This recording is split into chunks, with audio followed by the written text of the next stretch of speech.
Êtes-vous prêt à voyager des frontières de vos peurs aux limites de vos rêves, à rencontrer des mythes et des légendes, des diables et des anges, à vous laisser conduire sur les chemins de l'étrange? Arcanum Fabulas. Saison 4.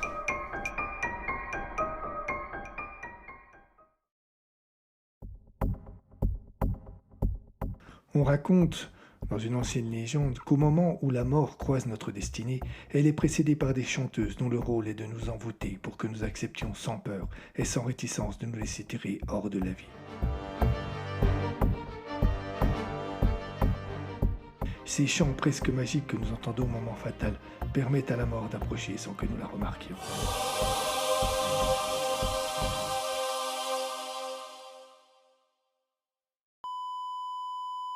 Le chant des dames de la mort.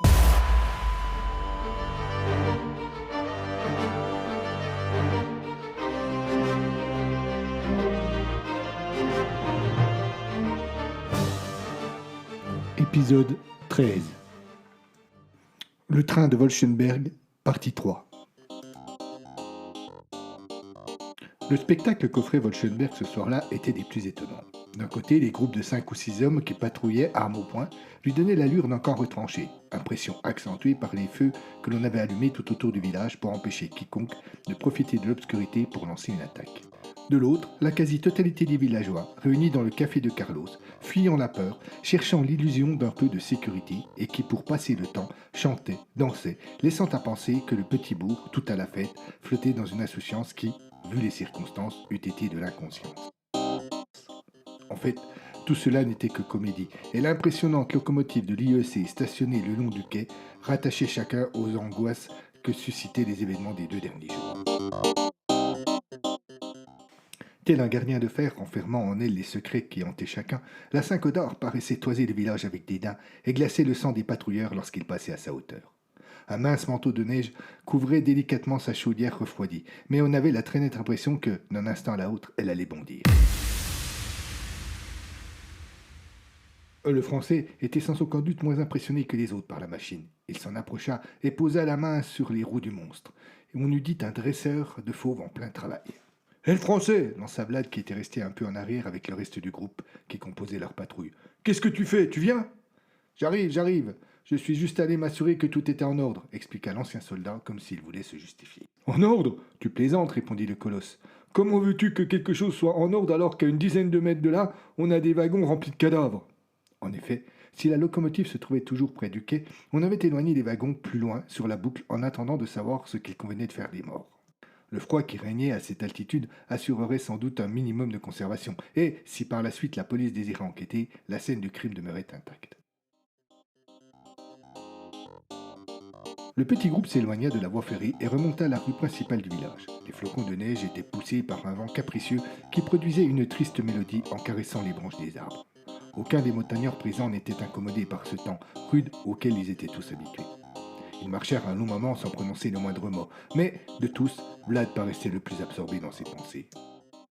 « Dis-moi, demanda-t-il soudain en français en se retournant vers lui, c'est quoi ton nom ?» Le Français s'arrêta net et regarda le bûcheron comme si ce dernier venait de lui prouver l'existence de Dieu. Puis il éclata d'un rire nerveux mais sincère.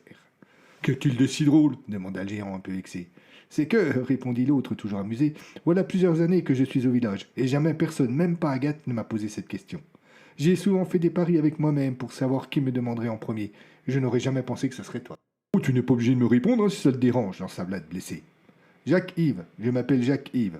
Jacques-Yves d'Aventure Launay. » Il répéta plusieurs fois ce nom qui lui appartenait, mais qu'il n'avait plus eu l'occasion de prononcer depuis qu'il avait quitté la France. Puis, toute trace de rire s'effaça de son visage, qui parut se refermer. « Je te remercie, Vladimir. Vraiment, je te remercie de m'avoir posé cette question. » L'autre s'arrêta net. Il n'écoutait plus ce que venait de lui dire l'ancien soldat. « Jacques-Yves d'Aventure Launay. »« D'accord, » conclut le bûcheron après une courte seconde de réflexion. « Si ça ne te dérange pas, moi, je vais continuer à t'appeler le Français. » On n'eut pas le temps d'aller plus loin sur le sujet. La patrouille s'était approchée de la lisière de la forêt et Romain, qui faisait partie du groupe, remarqua quelque chose sous les arbres, à peine à 100 mètres d'eux. il interpella Vlad et Jacques. « C'est quoi là-bas » Son doigt pointait un des coins les plus obscurs de l'oreille du bois, où l'on distinguait très nettement une forme blanche immobile, une forme humaine. Chacun força sa vue pour tenter de mettre un nom sur cette étrange apparition. En vain. Le groupe hésita, puis avança avec précaution en direction de la forêt, espérant à chaque pas s'apercevoir qu'il s'agissait d'un mauvais tour concocté par un improbable jeu d'ombre auquel se seraient abandonnées les perverses branches des arbres. Mais la forme se précisait lentement. Une longue robe blanche dessinait des contours sans aucun doute féminins. Une large capuche dissimulait le visage. La femme se tenait à genoux sur une forme plus sombre que Vlad et ses amis n'avaient pas vue de prime abord, mais qui, elle aussi, se précisait petit à petit. L'étrange du haut ne s'était pas encore aperçu de la présence des villageois, et il poursuivait un inquiétant rituel auquel même le Français n'entendait rien.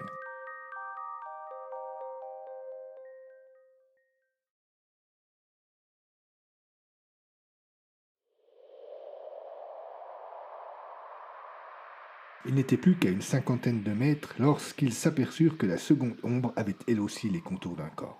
Cela glaça tout le monde, et par réflexe, par peur, ils armèrent leurs fusils. Le cliquetis particulier et d'ordinaire discret qui accompagne cette opération résonna dans ce pesant silence comme une fanfare au milieu d'une église. La femme tourna la tête et découvrit la patrouille. L'heure n'était plus à la discrétion. Le Français et ses amis épaulèrent leurs fusils et Vlad ordonna à l'étrange personnage de ne pas bouger. La femme poussa un cri de colère et l'on eut du mal à lui attribuer tant il était grave, violent et inquiétant. Elle se redressa d'un bond, sans s'aider de ses mains, et partit en courant chercher asile au plus profond de la forêt. Un coup de feu retentit, puis un second. Romain baissa son arme et se lança à la poursuite de la fugitive. Le Français lui emboîta le pas. Les deux hommes étaient peut-être 10 mètres derrière l'inquiétante silhouette blanche qui se déplaçait dans l'obscurité avec une aisance surprenante. Elle ne semblait pas gênée par les branches d'arbres placées à hauteur d'homme et qui, profitant d'une obscurité qui les cachait, flagellaient ses poursuivants qui avaient toutes les peines du monde à leur échapper. Romain trébucha sur une racine et n'évita la chute qu'en stoppant sa course contre le tronc d'un arbre. Le Français le rejoignit. « Tu vas bien ?»« Oui, répondit l'autre essoufflé. « Continue, ne la laisse pas s'enfuir. » Jacques tapa sur l'épaule de son camarade et le laissa retrouver ses esprits. Il reprit la poursuite, mais l'étrange fuyard n'était plus en vue. Bientôt, seul dans l'obscurité de plus en plus angoissante, le Français s'immobilisa, cherchant le moindre signe qui aurait pu le remettre sur la bonne piste. Le silence s'abattit alors sur lui, comme pour lui rappeler qu'il était bien vulnérable, ainsi isolé. La neige parvenait à se frayer un chemin entre les arbres et venait se poser avec délicatesse sur les cheveux de l'ancien soldat. Avec prudence, il rebroussa chemin. Avec difficulté, il retrouva le reste du groupe resté vers le second corps. Romain les avait rejoints. « Alors » demanda ce dernier. « Elle a disparu. »« Nom de Dieu » lâcha, très en colère, Vlad. « Pourquoi es-tu dans cet état » s'inquiéta le Français. « Tu as vu Quéto seul » Jacques se pencha sur le corps qui était demeuré là et reconnut Pierre Fabre. Il s'agenouilla près de lui. Le corps était figé, glacé et immobile, mais dans ce qui ressemblait à la mort, le déserteur perçut un léger souffle qui s'échappait de la bouche entr'ouverte de celui que les autres appelaient déjà un cadavre. « Bon sang, il est en vie, il est en vie !»« Quoi » s'étonna Vlad, en se précipitant pour vérifier par lui-même. « Mais tu as raison, Romain. Charles, aide-nous, il faut le conduire au chaud. »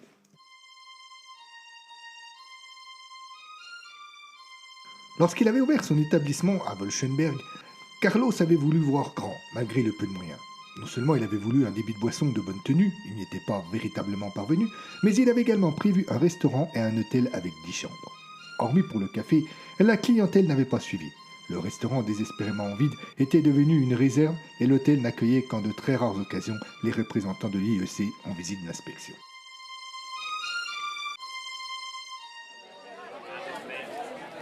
Cependant, ce soir-là, pour la première fois depuis son ouverture, l'hôtel était plein. Carlos, pourtant, ne pouvait pas espérer en tirer le moindre bénéfice, puisque les occupants des 9 premières chambres n'étaient autres que les personnes habitant les alentours du village et que le bourgmestre avait fait rapatrier pour les protéger. Impossible de leur faire payer le moindre denier. Quant à la dernière chambre, la plus grande avec 2 lits et un coin toilette, elle accueillait Rodolphe, le mécanicien de l'IEC, qui n'avait toujours pas repris connaissance. C'est dans la même pièce qu'on installa Pierre Fabre. La peau blouie par le froid, les cheveux blanchis par le gel, les lèvres gercées et les yeux cerclés de noir, le pauvre homme avait tout d'un cadavre. Vlad et le Français l'installèrent sur le lit et le couvrirent au maximum pour lui donner une chance de retrouver sa chaleur corporelle. Il ne restait plus qu'à attendre. Le clocher du village sonna minuit. « Nous n'avons pas de nouvelle ronde prévue avant 4 heures, dit le Français à Vlad. Tu devrais peut-être aller te reposer un peu. »« Pas question. Je veux voir ce qui est arrivé à l'ami Pierrot. répondit le bûcheron, dont on sentait la colère affleurante. Tu sais, il lui faudra sans doute plusieurs heures avant de revenir à lui. Tu peux aller dormir, je ne bougerai pas d'ici. Vlad finit par se laisser convaincre. Il tapota l'épaule de son ami pour lui donner un peu de courage et quitta la pièce. Jacques-Yves s'empara d'une mauvaise chaise en bois qui croupissait dans un coin. Il l'approcha entre les deux lits et s'installa le plus confortablement possible, bien que dans ces cas-là, la notion de confort fût plus que relative. Très rapidement, il engagea une lutte avec Morphée que la déesse finit par remporter. Une main tendre posée sur sa joue le ramena à la conscience. Agathe, debout devant lui, le regardait en souriant. « On m'a dit que tu veillais les victimes, dit-elle avec cette voix douce qu'elle n'utilisait qu'avec le Français et son frère Alain. Je suis venu voir si tu ne manquais de rien. » Le Français eut à son tour un sourire. Il y avait entre la jeune femme et lui absolument aucune ambiguïté, et jamais il n'avait franchi la mince frontière qui sépare amis et amants.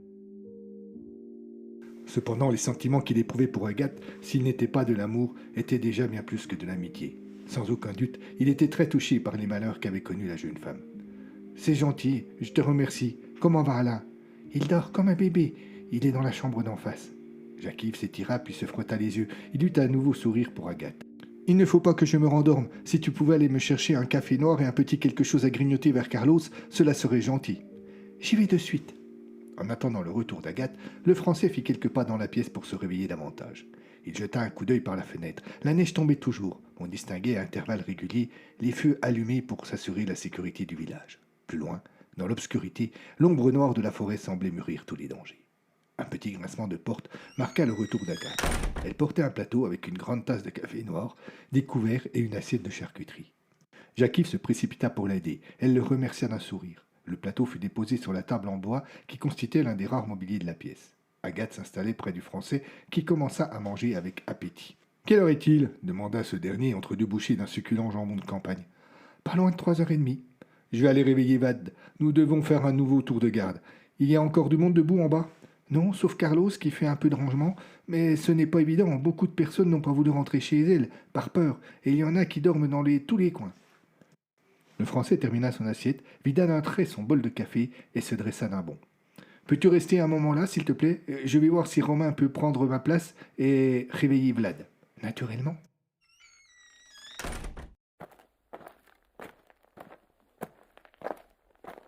Romain Fallet était un gentil garçon. Aucune étincelle ne brillait au fond de ses deux grands yeux bleus, mais avec ses cheveux noirs coupés courts et son visage rude, il avait toutefois une très bonne allure. À un peu moins de 30 ans, toute sa vie s'était passée à Wolfenberg, ce qui l'avait jamais poussé à développer une profonde curiosité intellectuelle. En revanche, le village et ses habitants n'avaient pas le moindre secret pour lui. Ainsi, par exemple, il était présent le jour où Alain, le frère d'Agathe, avait eu son accident. Il était plus que présent en fait. Il avait participé au jeu stupide qui avait conduit au drame. Romain avait gardé gravé en lui chaque étape de la soirée. La fête, tout d'abord, avec l'alcool qui, telle une maîtresse arrogante, avait coupé chacun de la réalité. La vanité, ensuite, qui les avait autorisés à humilier, et l'indifférence, enfin, l'indifférence de tous les autres, qui n'avaient pas pensé utile d'intervenir. Alain paraissait une cible parfaite, mais il avait refusé de se laisser faire, de se laisser déshabiller au milieu du café de Carlos pour devenir le bouffon de la soirée. Sans hésiter, on avait brandi un couteau sous sa gorge. Il s'était débattu et avait fui dans la nuit, poursuivi par ceux qui aspiraient à devenir ses bourreaux. L'obscurité, le froid, la peur, Alain avait chuté au fond d'une crevasse où on ne l'avait retrouvé que le lendemain. La jambe droite cassée, la main gauche gelée, un œil abîmé et une lourde blessure à la tête qui ne guérirait jamais, l'empêchant de parler et de penser correctement.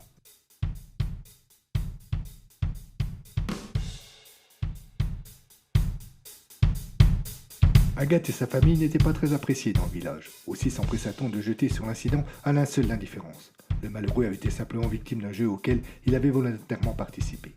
Romain savait que ce n'était pas vrai, et il ne pouvait plus croiser le frère ou la sœur sans ressentir un puissant sentiment de culpabilité.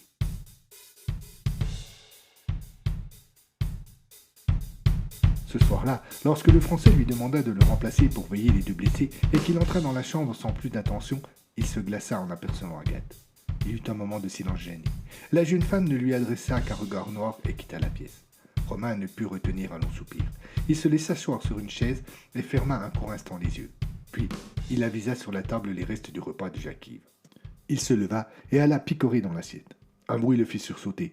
Se retournant, il vit que Rodolphe, le mécanicien, paraissait se réveiller lentement. Timide, il s'approcha de quelques pas. Monsieur Rodolphe ?»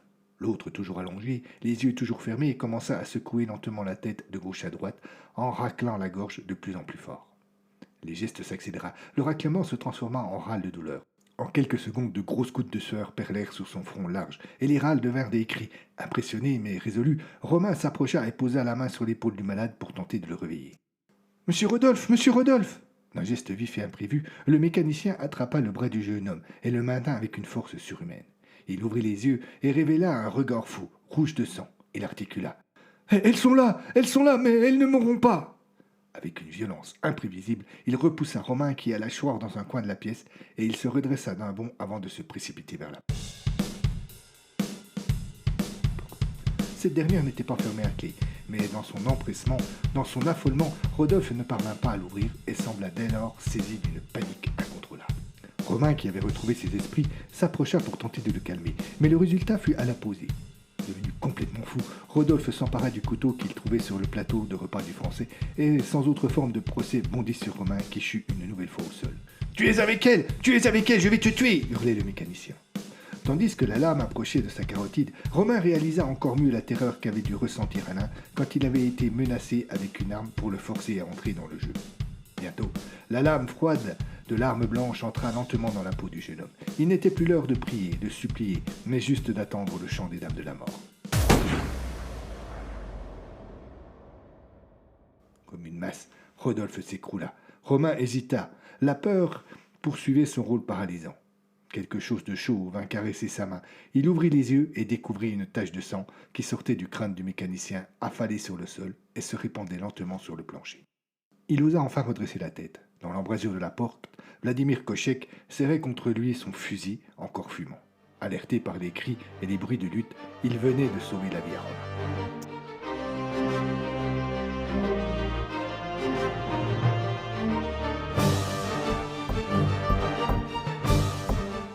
À suivre.